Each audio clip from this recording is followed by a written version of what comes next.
Wonderful. Hello, my name is Stefano Bove from First Reviews, Robert Benjamin. Thank you so much for joining me today. It's a pleasure to meet you. Nice to meet you. I love your character developments on both of your parts this season as Elrond and Gil-galad. There have been a lot of forced decisions that had to be made on both your parts to, move your characters forward. It's wartime, rings are in play. Can you tell me a little bit about your approach to these types of scenarios in the early parts of the season? In the early parts of the season, it's there's a lot of questions, isn't there? Yeah, we have a long way to go narratively, but there's a lot that we just fully don't understand. And also, that's a unique challenge of the show. As fans of the show, and in particular, Rob, specialists in the lore, the challenge often becomes forgetting what you know, that we know where they're headed, but it's important that they don't. But that's also one of the most, frankly, fun aspects of it, that we get to see them discover it. I mean, you mentioned the rings. We know as fans what they become and what they stand for and what they're capable of.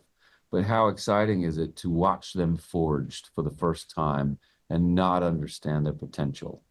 That's exciting, and one of the most beautiful things about the show. I think one of the things I struggled with at the beginning as well was that in the writing, I was so doubtful and mistrusting of Galadriel and Galadriel's decision to wear the rings. And yet I was employed by you, who is wearing a ring, to go and do this mission. And I was pushed back into the fold by Círdan, who is also wearing a ring. You know what I mean? And so peer pressure. And so, well, no, I think what it was is that it's not only the fact that Galadriel is wearing the ring. That's not it. It's that Elrond has the foresight, if I can use that word, to see that she herself has been so close to Sauron, and so therefore is the one most likely to be corrupted, and so is most heavily scrutinized. Her decision making and you know what I mean. Well, I just think it's fun and a little bit funny what a terrible judge of character she is this season. Yeah, really. Like that these seemingly all-powerful creatures are so fallible, and I think that's uniquely Tolkienian. That the moment you think you're safe or understand the situation changes. And that is a unique challenge, that you're Wonderful. Constantly finding your footing, and having to adapt. Yeah, and in the writing, in Tolkien's writing,